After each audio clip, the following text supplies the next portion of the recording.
Class आपकी कुछ numerical problems आई थी जिनको हम लोग डिस्कस कर रहे हैं। एक ये टेक्स्ट बुक का ही क्वेश्चन है, बाकी तो एग्जाम्पल के थे कि आपको समझ में नहीं आ रहा, तो इसको आप देखिए और फिर अभी हो सकेगा तो दूसरी भी जो एग्जाम्पल प्रॉब्लम्स हैं उनको भी हम डिस्कस कर लेंगे इसी वीडियो में, अगर वीडियो लंबा नहीं हो रहा। All the carbon atoms 27.6 gram potassium carbonate are converted into the potassium zinc hexacyanoferrate. Calculate the mass of product, यानी इस पूरे का मास ऑफ प्रोडक्ट कैलकुलेट करना है। तो यहाँ पे देख लीजिए पोटेशियम डाइक्रोमेट है और यहाँ से कन्वर्ट हो रहा है पोटेशियम जिंक हेक्सासाइनोफेरेट।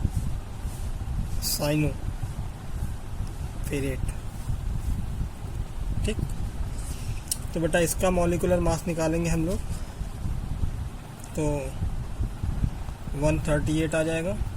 बाकी आपके बुक में दिया है और इसका मॉलिक्यूलर मास निकालेंगे तो 697 आ रहा है। देखिए ये हमने इंटीजर मानते हुए किया है, हो सकता है मॉलिक्यूलर मास में कुछ कन्वर्जन भी रहे, ज़्यादा इफेक्ट नहीं आएगा। ये क्या 2 डिजिट के लास्ट में अंतर आता है। तो इसके लिए देखिए ज़्यादा कुछ नहीं, हमने शॉर्टकट मेथड इसको यूज़ किया है। अगर आपको समझ में आ जाए तो गुड, ठीक है। कोशिश यही है कि समझ में आना ज़रूरी है। अप्लाइंग POC फॉर कार्बन, क्योंकि यहाँ पे ऑल दी कार्बन एटम्स के लिए पूछा है, ठीक है। POC का मतलब होता है प्रिंसिपल ऑफ एटॉमिक कंजर्वेशन, ठीक है।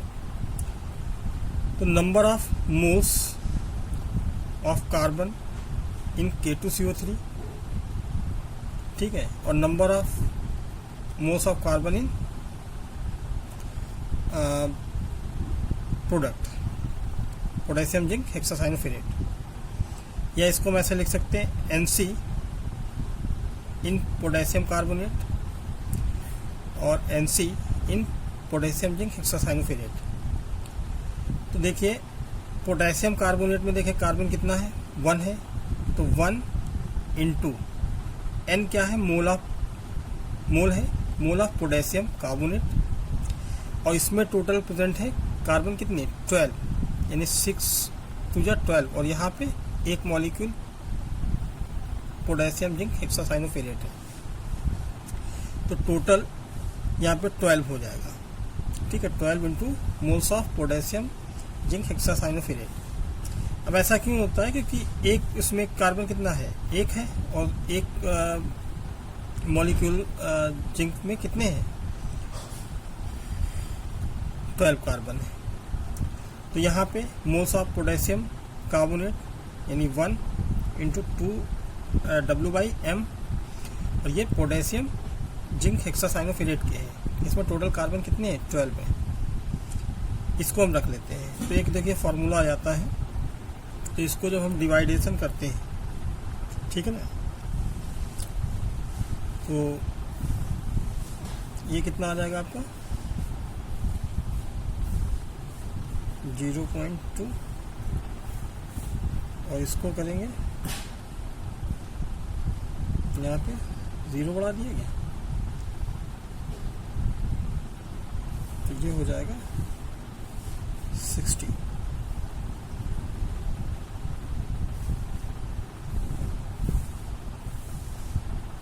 ठीक है। तो जब इस पूरे को सॉल्व करोगे तो आपका जो मास आ जाएगा वो किसका आएगा, पोटेशियम जिंक हेक्सासाइनोफेरेट का 138 2 26, हाँ ठीक, 60 आ जाएगा। जब इसको सॉल्व करोगे तो आपका आंसर आ जाएगा 11.6 ग्राम, यानी अप्रॉक्सीमेटली अगर इसको लिखें तो 12 ग्राम प्रोडक्ट हो गया। ओके क्लास, ये शॉर्टकट मैनर है, इसको 1-2 बार देखिए तो आपको मोस्टली क्लियर हो जाएगा। अब हम आपके अदर प्रॉब्लम एग्जांपल्स वाली हैं उनको भी डिस्कस कर लेता हूँ।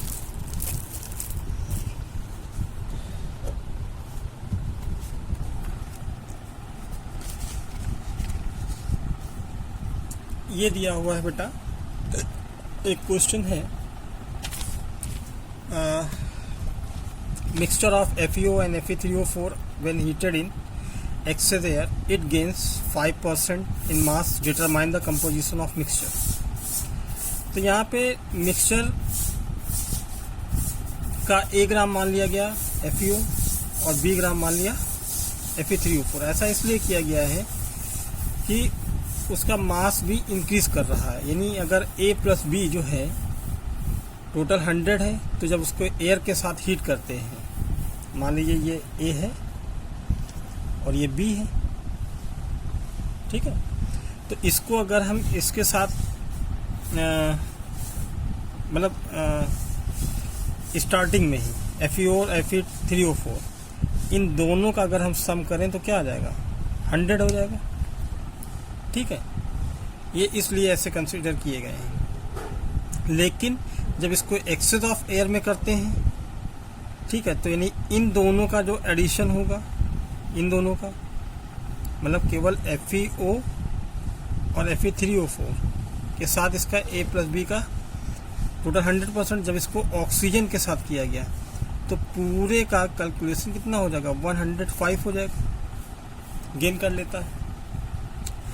अकॉर्डिंग टू इक्वेशन में देखिए ये दे रखा है, ये रिएक्शन की गई, इक्वेशन बनाई गई, तो Fe वैसे 72 होगा, लेकिन 2 मोल्स लिए जा रहे हैं स्टाइसोमेट्रिकली। अगर इसको देखें, ये स्टाइसोमेट्रिक कोएफिशिएंट कहलाते हैं, जो प्रोडक्ट या रिएक्टेंट के पहले लगे होंगे, ये स्टाइसोमेट्रिक कोएफिशिएंट या स्टाइसोमेट्रिक फैक्टर्स बोल दे जाते हैं।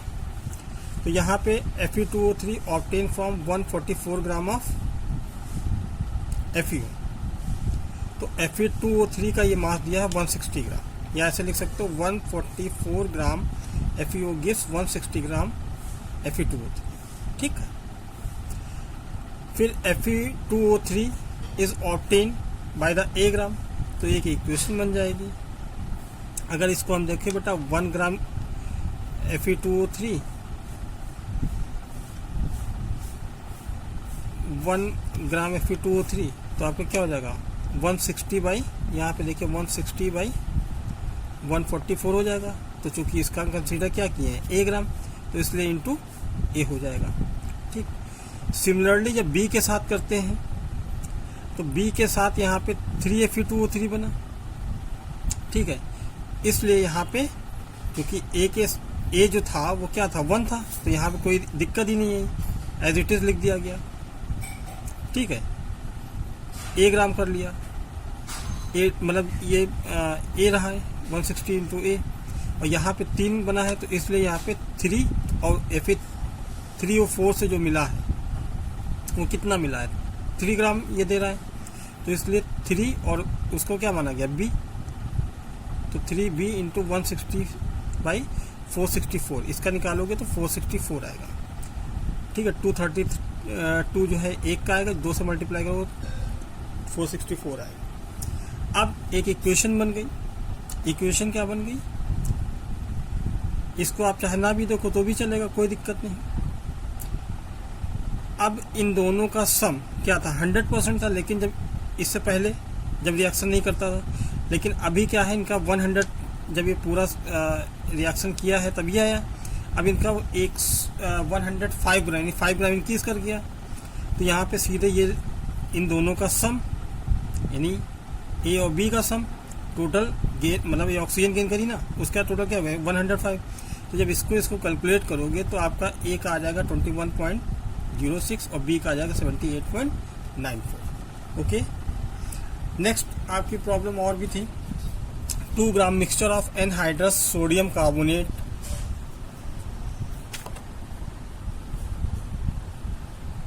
and sodium bicarbonate loses its masses 0.372 gram when heated strongly. Determine the percentage amount of sodium carbonate and sodium bicarbonate. तो देखिए सोडियम कार्बोनेट को अगर हीट करोगे तो इससे कोई रिएक्शन नहीं होती, पहली चीज़। सोडियम बाइकार्बोनेट को करोगे तो ये कार्बन डाइऑक्साइड और वाटर यानी मॉइस्चर छोड़ता है, ठीक। तो अब इसका मॉलिकुलर मास ये 2 मोल्स है, इसका 1 मोल, इसका 1 मोल, इसका 1 मोल, तो यहाँ पे 2 मोल है तो 2 इंटू 84, अगर इसको हाँ, और इसका 106 18 इसका 44। तो mixture losses due to evolution of, ये दोनों चीज़ें हैं, ठीक है। अभी इसमें तो भाई ये टोटल कार्बन डाइऑक्साइड और हाइड्रोजन वाटर प्रेजेंट है, लेकिन जब इसको हीट किया तो ये निकल गया, तो इसका मिक्सचर जो है वो क्या हो जाएगा, वेट लूज हो जाएगा, मास लूज करेगा। तो किसकी वजह से होगा, यानी ये H2 और CO2 के it gives 18 gram H2O and something. अगर इसका निकालते तो दोनों का 62 ग्राम आ जाएगा, ठीक है ना। अब देखिए, if 62 gram mass is decrease then mass of sodium bicarbonate, ठीक है, या 62 gram mass decrease of sodium bicarbonate by the boiling of 168 gram, ठीक है। तो कार्बन डाइऑक्साइड वाटर निकल गया, तो इसलिए 62 ग्राम मास डिक्रीज कर गया, और 62 ग्राम इन्हीं दोनों का कॉम्बिनेशन है। अब 1 ग्राम के लिए गए, देखिए 1 ग्राम मास इज डिक्रीज, तो यानी 168 बाई 62 ग्राम, और टोटल लूज कितना कर रहा है 0.372, तो 0.372, ठीक है। 1 ग्राम के लिए क्या, फिर 0.372 के लिए निकालेंगे, तो क्या हो जाएगा 168 बाई 62 इंटू 0.37, इसका निकालोगे 1.088 ग्राम किसका आ गया, सोडियम बाइकार्बोनेट का आ गया। अब टोटल जो मिक्सचर है वो कितना है, 2 ग्राम है, तो 2 में से अगर इतना ग्राम 1.008 इसका है, तो इसको लेस कर दें, वो सोडियम कार्बोनेट का आ जाएगा। जब इसका मास लेस किया, mixture of sodium carbonate 2 minus something, तो यानी 0.992 आ जाएगा, राइट। अब परसेंटेज निकाल लें, तो परसेंटेज सोडियम कार्बोनेट का निकालें तो ग्राम है, और टोटल मिक्सचर का मास कितना है 2 इंटू 100 49.6, और इसी तरह सोडियम बाइकार्बोनेट का 1.008, या इसमें 100 में से ये घटा दें तो भी आंसर आ जाएगा आपका। यहाँ से एक शॉर्टकट मैनर चला जाता है, या ब्रीफ करना चाहते हो तो 108 आया बाई 2 टोटल मिक्सचर का इंटू 100, या यहीं पे सीधे 100 में से इसको हटा दें तो ये आपका 50.4% आ जाएगा। Okay class, thank you.